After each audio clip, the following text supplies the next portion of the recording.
Apakah kalian familiar dengan kata stunting? Kata ini beberapa kali muncul di media. Stunting artinya anak yang bertubuh pendek, bukan? Bukannya memang normal jika ada anak yang tinggi dan pendek? Lalu, mengapa hal ini sangat penting sampai sering muncul di media? Pertanyaan-pertanyaan ini akan segera kami jawab melalui video ini.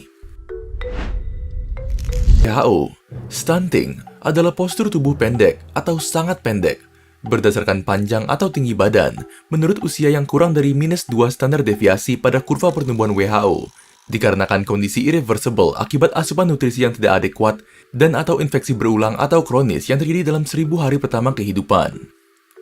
Sebagai contoh, jika anak perempuan berusia 6 tahun memiliki tinggi sekitar 115 hingga 120 cm, maka dia dapat dikatakan normal untuk usianya.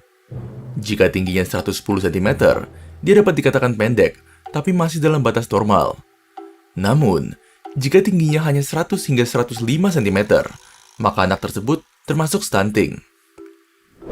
Tidak semua balita pendek itu stunting, sehingga perlu dibedakan oleh dokter anak.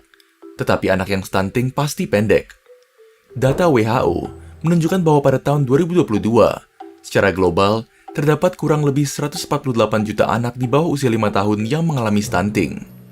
Sedangkan di Indonesia, menurut survei status gizi Indonesia tahun 2022, sebanyak 21,6% anak di Indonesia mengalami stunting. Faktor yang berkontribusi terhadap stunting adalah status gizi ibu yang buruk, praktik menyusui dan pemberian makan bayi atau balita yang kurang baik, serta infeksi, baik yang bergejala atau infeksi subklinis yang berlangsung lama tapi tak bergejala akibat lingkungan yang tidak higienis. 1000 hari pertama kehidupan dihitung dari hari pertama kehamilan sampai usia 2 tahun. Fase ini adalah fase paling penting untuk perkembangan tubuh, otak, metabolisme, dan sistem kekebalan tubuh. Ini juga merupakan periode ketika fondasi untuk kesehatan jangka panjang mereka ditetapkan. Kemampuan seorang anak untuk bertumbuh, belajar, dan berkembang secara signifikan dipengaruhi oleh seberapa baik gizi dan kesehatan anak selama periode ini. Ini karena perkembangan otak sangat signifikan selama periode ini. Otak anak-anak dapat menciptakan 1000 sambungan saraf baru setiap detik selama fase ini. Koneksi yang dibentuk oleh otak anak usia 3 tahun memberikan landasan bagi masa depan mereka, karena otak mereka 2 kali lebih sibuk dari otak orang dewasa. Stunting yang diakibatkan oleh infeksi dan atau kurangnya nutrisi menyebabkan perkembangan otak yang tidak maksimal, sehingga membuat kemampuan kognitif, belajar, maupun ingatan anak menjadi tidak maksimal. Selain itu, jika anak datang ke sekolah dalam keadaan sakit, sebagian besar energi serta nutrisi yang terbatas yang mereka miliki difokuskan untuk respon imun, sehingga di sekolah mereka menjadi tidak fokus.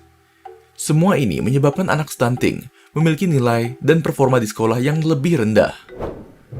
Kemampuan kognitif serta belajar yang tidak berkembang maksimal saat kecil akibat stunting juga terbawa hingga dewasa, sehingga membuat anak stunting berakhir memiliki penghasilan yang lebih rendah. Anak stunting kemungkinan besar tumbuh menjadi orang dewasa yang stunting atau memiliki tinggi badan di bawah 145 cm. Pada wanita, hal ini dapat menyebabkan komplikasi saat melahirkan, dan bayi yang dilahirkan meninggal karena kekurangan oksigen. Selain itu, karena kurang berkembangnya sistem imun, anak stunting menjadi lebih gampang sakit. Anak stunting juga lebih berisiko mengalami penyakit kronis terkait nutrisi saat dewasa, seperti diabetes, hipertensi, dan obesitas.